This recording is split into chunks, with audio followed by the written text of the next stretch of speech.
Have you ever wondered what happens after death? What if I told you that a man died, was taken to heaven, and came back with a shocking message from Jesus about Israel, the United States, and the future of the world? What he saw will give you goosebumps. So leave your like, subscribe to the channel, and comment here which city you are watching from, because this revelation needs to be heard before it's too late. My name is Michael Greenberg. I am 35 years old, American, born and raised in Miami, Florida, in a conservative Jewish family, the kind that values tradition, history, and above all, love for Israel. I grew up listening to my grandfather tell stories about our ancestors, about how God always protected our people, even in the worst circumstances. I have always been very connected to my Jewish identity, but to be honest, I was never exactly a very spiritual man. I did the rituals, I did Shabbat, I went to the holidays, but my faith was more of a tradition than a lived experience. And that's why I never imagined that my life would take a turn that to this day leaves me in shock just trying to put it into words. It was a normal morning, just like any other. I woke up late, gulped down a cold coffee, got in my car, and went straight to the office. I'm a financial analyst. I spend my days surrounded by screens, numbers, and graphs. Nothing very exciting, at least until that day. It all happened fast, very fast. I was in the meeting room talking about market projections when I started to feel a strange pressure in my chest. At first I thought it was anxiety, something quite common in my field. But suddenly the pressure turned into a violent pain, as if an invisible fist was crushing my heart from the inside out. My left arm tingled, my vision began to blur, and everything around me seemed distant, as if I were submerged in water. Voices became muffled. My body felt heavy, so heavy, that I couldn't even call for help. The floor closed in on me as if the world had turned upside down. I remember the sound of my body hitting the carpet, the sound of chairs being scraped, the sound of voices becoming frantic. And then, silence. A silence that didn't seem to belong to this world. Suddenly everything went black. But it wasn't. A dark black like closing your eyes. It was a black, alive, as if the void itself had consciousness. I couldn't feel my body anymore. No pain, no weight, no anxiety. Only then did I realize I was out of my body. I looked down and saw a scene that should have terrified me, but oddly enough it didn't. There was my body, lying on the floor, pale, eyes half open, while my coworkers tried desperately to revive me. I saw one of the managers calling 911, another trying to perform CPR, someone shouting my name. But I didn't hear anything. The sound of this world had disappeared. And it was at that moment, as I watched that surreal scene, that I realized something else. I was not alone. Behind me I noticed a light that cast no shadow, that came from no specific point. It simply Ira, and it seemed to call me. Without understanding how, I began to be pulled as if an invisible current was dragging me towards her. I couldn't walk, I simply slid. And when I turned around, what I saw changed everything. I remember the feeling perfectly. It was as if I had been ripped from gravity, from matter, from flesh, my body. It was back there lying still. But I was pure consciousness, floating, being sucked into something that to this day I don't even know how to describe without sounding crazy. A tunnel opened up in front of me, but please understand, it wasn't a tunnel like the movies try to show, nor a dark hole, nor just a beam of light. No.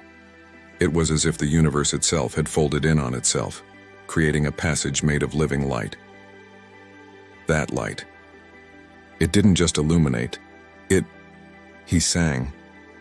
It was as if each particle that made up that tunnel emitted a melody, a vibration that passed not through my ears, because I had no ears, but through my very essence.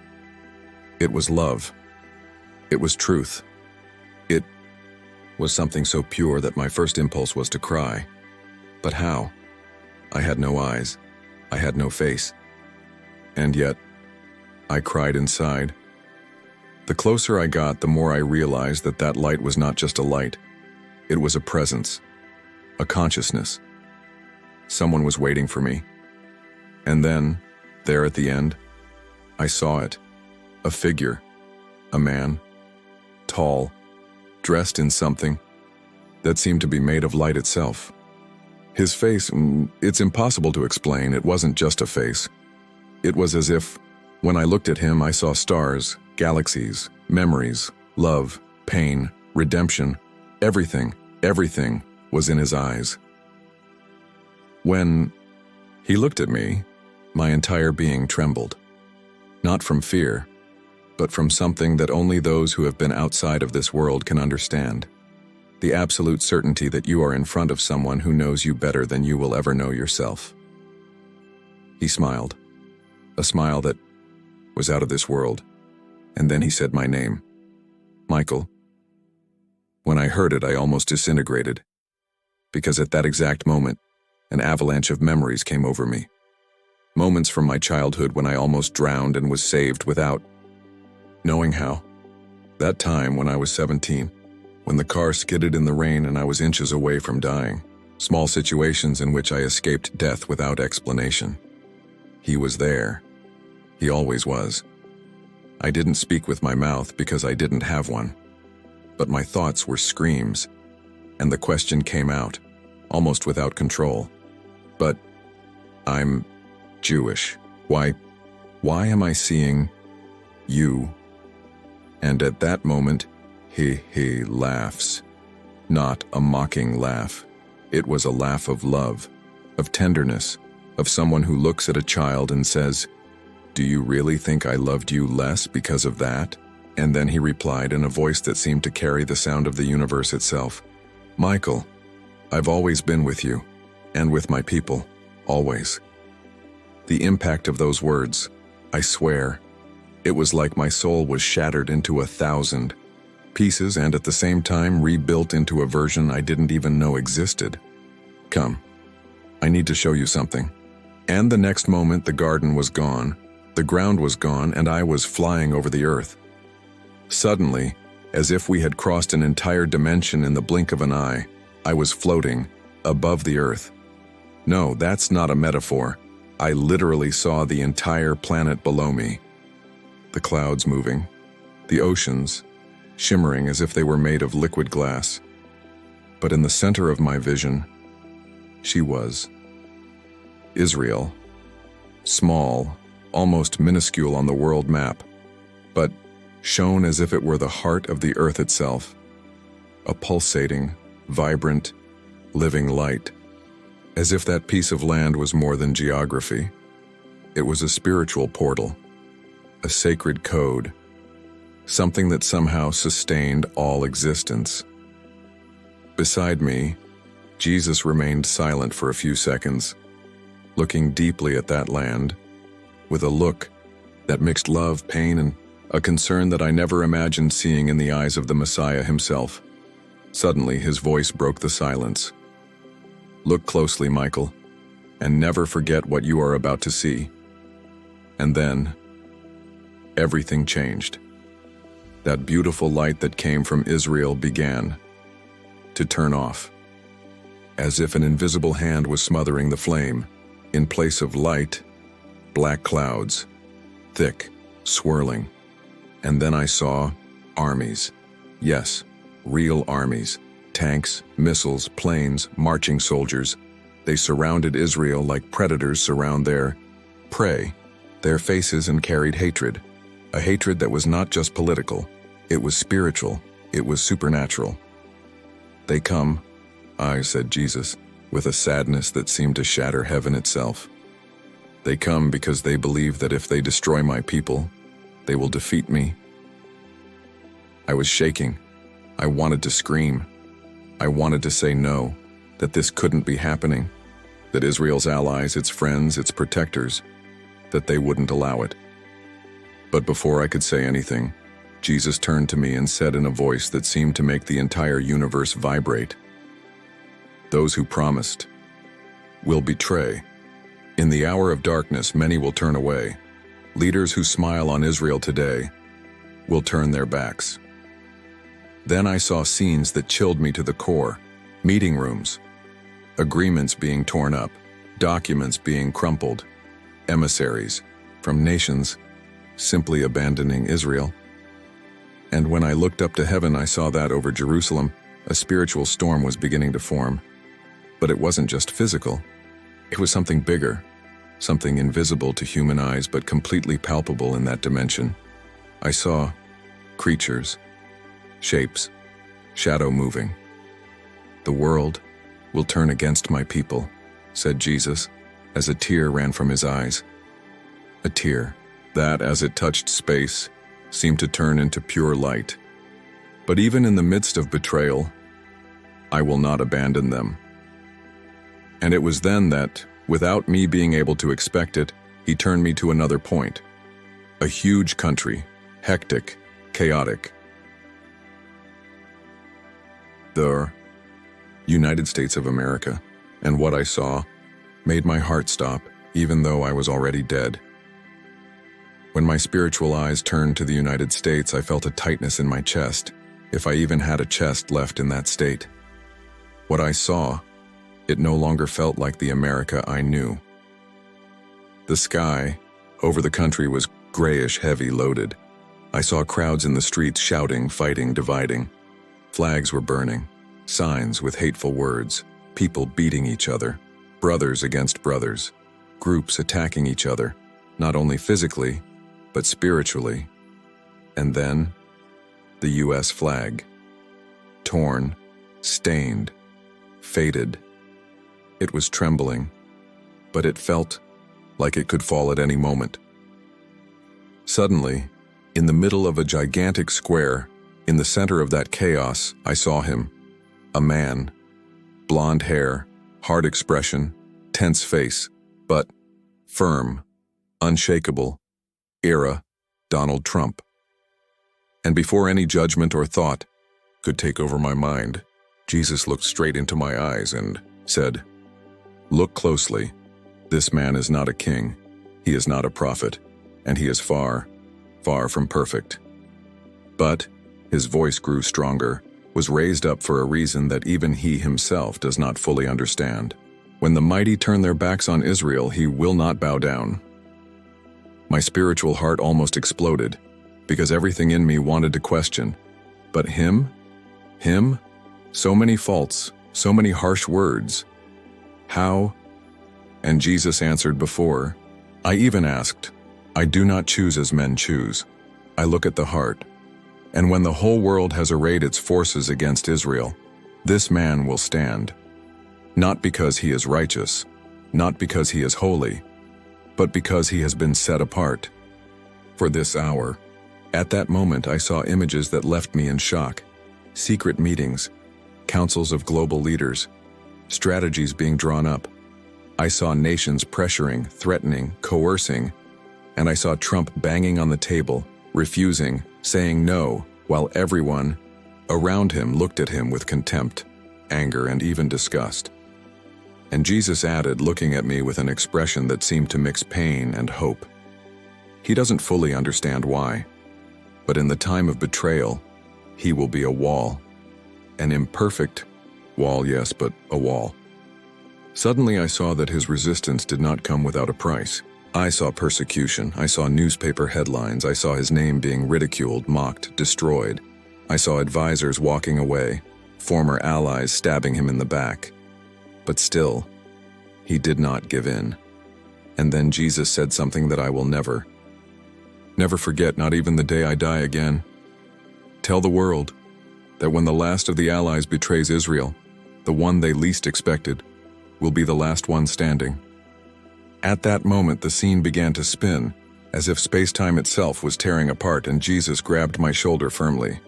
"It's not over yet, Michael. There's something you must see." And when he said that, we were taken directly to the center of Jerusalem. As soon as we stepped foot, or rather floated over Jerusalem, I immediately realized that something was very wrong. The city was no longer as I remembered it from my travels, from photos, from books. There was no longer that golden glow, that feeling of spiritual peace mixed with the earthly chaos. What I saw was tension. It was as if the earth itself was holding its breath, waiting for something terrible happened. The scene changed quickly. I was transported into a gigantic room. An oval table of dark wood seemed to take up almost the entire space.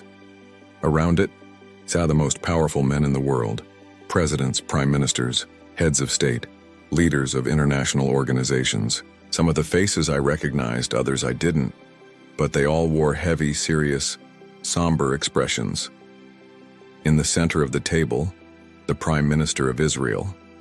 This wasn't someone I knew from the news. This was a man who, and I can't explain how I knew still had not come to power, but it would come.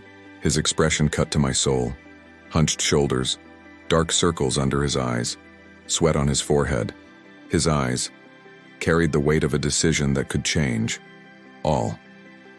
On the table, an open map of Israel, and on the map, lines.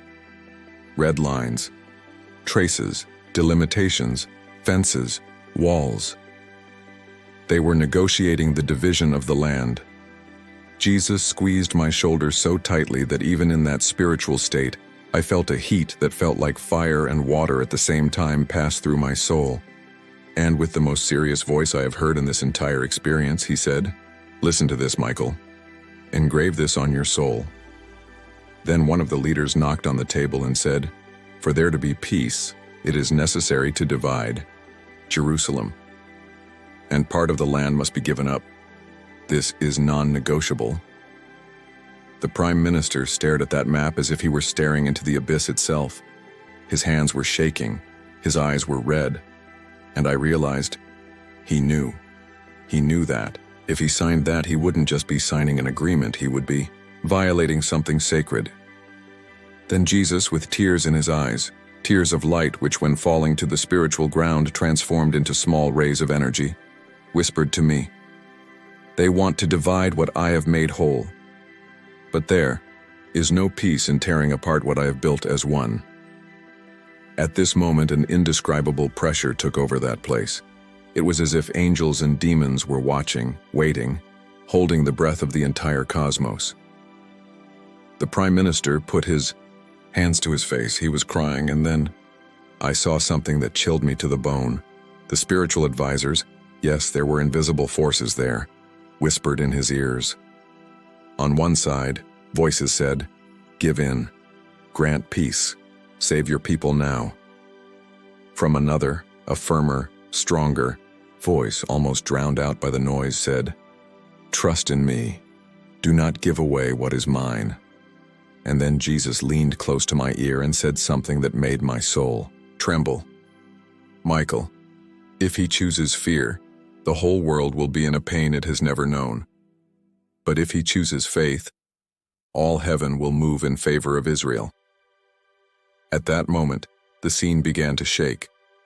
Lights flickered. Strange sounds, like thunder mixed with screams, filled the environment. I knew the decision was about to be made. And then, everything went dark. For a few seconds, or maybe minutes, maybe hours, impossible to know in that place where time does not exist. Everything was just darkness, but it wasn't an empty darkness. It was a darkness that vibrated, as if billions of voices were crying at the same time. Human voices, spiritual voices, voices that cried out, others that laughed in mockery, others that just waited. And then, in the middle of this abyss, sound. At first, soft, almost imperceptible. Then, louder, clearer. A musical note that seemed to come from no instrument, but from the very fabric of existence. And when I realized it, my eyes, if I had eyes, began to see. A chink, a crack in the darkness itself, and through that chink, light. Little by little, the light grew, and the scene began to reveal itself, Jerusalem. But not that Jerusalem surrounded by armies, divided, threatened. It was a different Jerusalem, The streets were filled with people, thousands, millions, but the most shocking thing were not fighting. Jews, Christians, Muslims, holding hands, crying, praying, singing, hugging. People in traditional clothes, side by side with people in modern clothes. Rabbis, priests, imams, all looking up at the sky with tears in their eyes. And Jesus, beside me, smiled. A smile that carried relief, love, and a hope so powerful it seemed to make even the air itself vibrate. See, Michael, this too will come. After the night, the dawn. I stared in disbelief. It was impossible. In the earthly world, it seemed inconceivable. But there it was. People of every nation, of every faith understanding, finally, who were crying out to the same God, even without knowing it. The Western Wall was crowded, but not just with Jews. There were Christians, Muslims, Asians, Africans, Latinos, Europeans. Everyone simply joined. And in the middle of that sea of people, a light began to descend. A light that seemed more alive than anything I had ever seen on earth. It wasn't just light, it was presence. It was glory.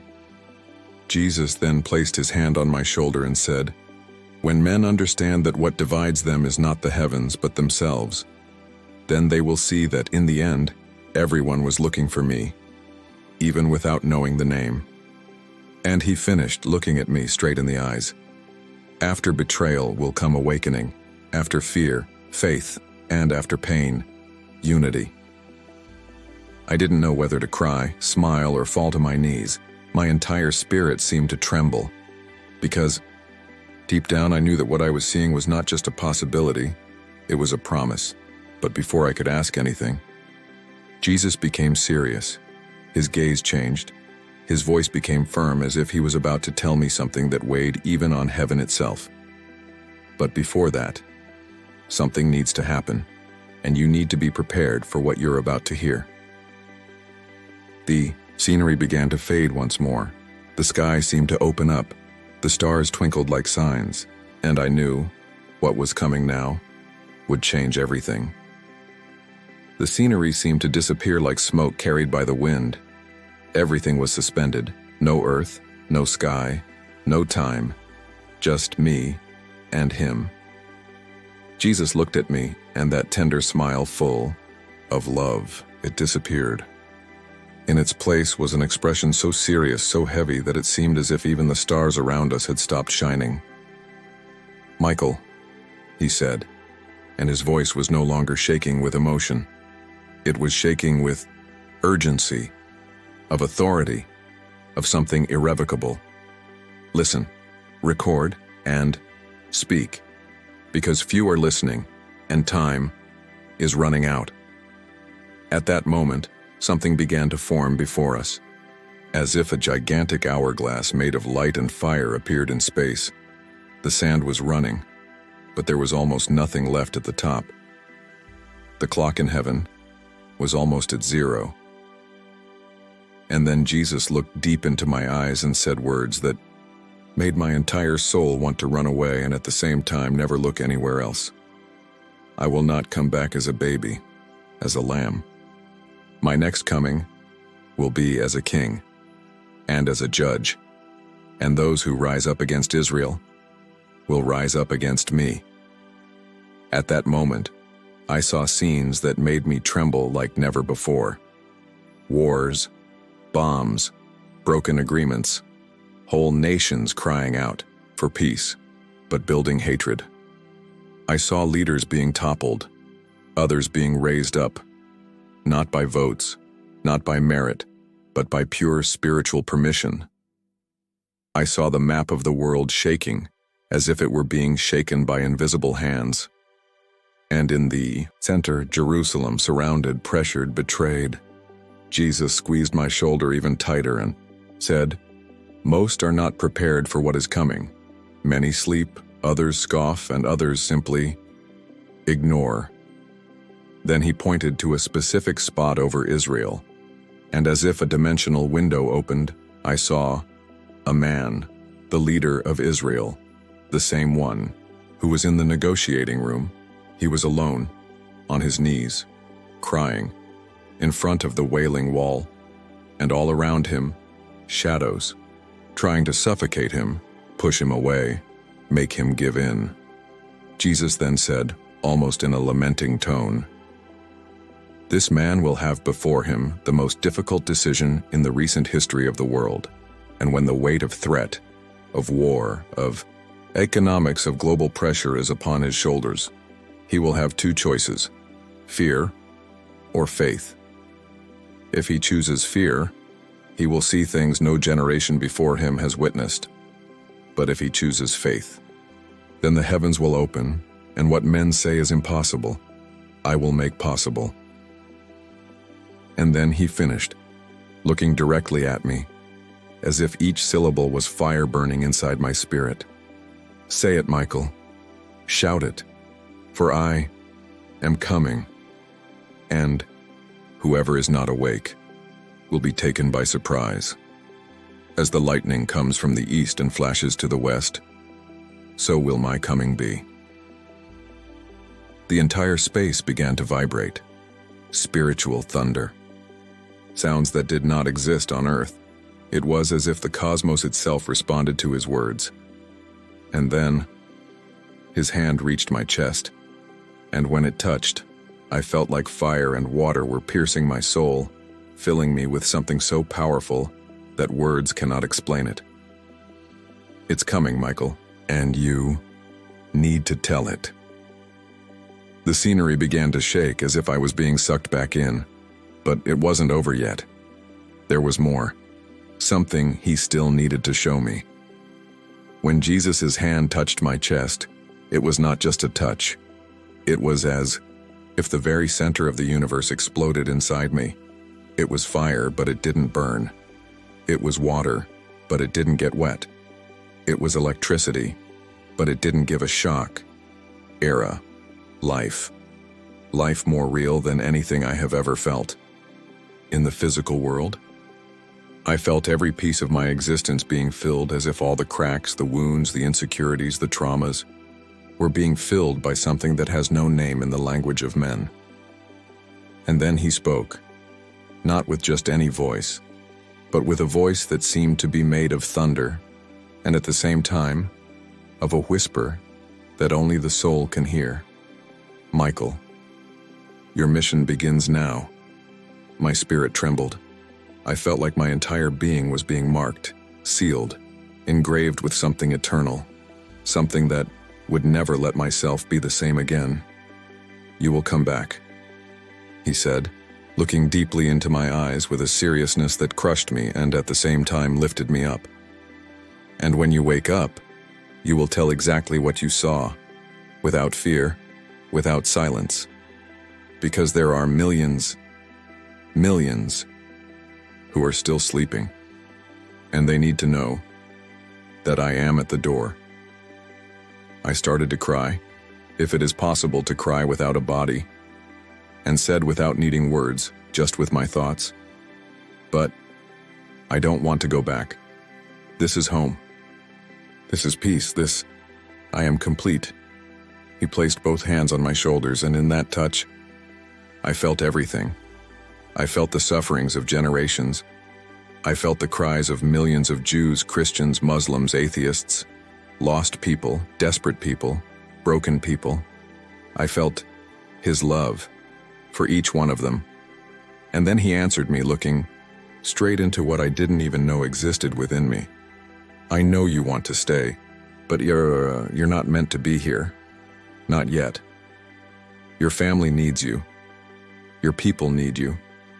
The world needs to hear."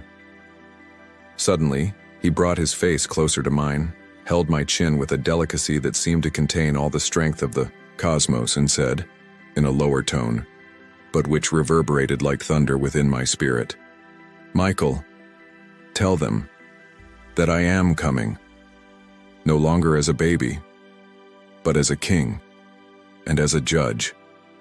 And then, the phrase that still echoes within me, day and night, awake or asleep, with a force that I will never forget. Whoever touches Israel touches the apple of my eye. The next instant, a gigantic force began to pull me back, as if a current of energy, more powerful than any nuclear explosion, sucked me back in. I started screaming, desperate. No, leave me here. Leave me here. This is home, this is home. But he held me tight, looked at me one last time and said, "It's not goodbye. I'm with you. Until the end of time." And everything turned dark. Again. But this time, I knew exactly what was happening. I was coming back. As the darkness swallowed me, it felt like I was being thrown back into my own body. It was like falling off a cliff without end.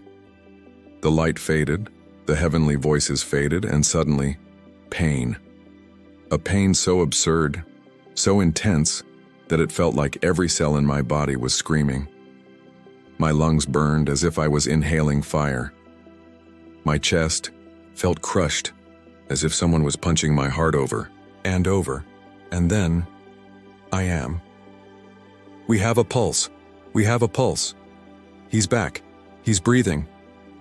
Sounds of sirens, voices running, people shouting my name, oxygen masks being placed on my face, needles, lights flashing, defibrillators, alarms going off, and in the midst of that chaos, an absolute certainty pierced me like a lance of fire. I saw, I know, and now, I will never be the same again. My eyes flew open, but it was as if I still had one foot on the other side. The white roof of the ambulance seemed almost irrelevant after having seen what I saw. The paramedic standing over me seemed to be in shock. He was shaking as he held the device that measured my vital signs. And even without strength, even with my mouth almost paralyzed, I managed to stammer as if my soul was screaming louder than my body. I saw Jesus. Yes, I saw Jesus. The words came out uncontrollably, as if it were impossible not to say them. I was rushed to the hospital, and when they put me on the stretcher, I saw the doctors' faces contorted in disbelief. The report was clear. Total cardiac arrest. 8 minutes and 17 seconds. Technically, I was dead, and logically there was no going back. But I was there, breathing, alive, and carrying something that doesn't belong in this world. When my wife came into the room and saw me, she broke down. She cried like a child, hugging me, kissing my face, repeating over and over, "My God, you're back.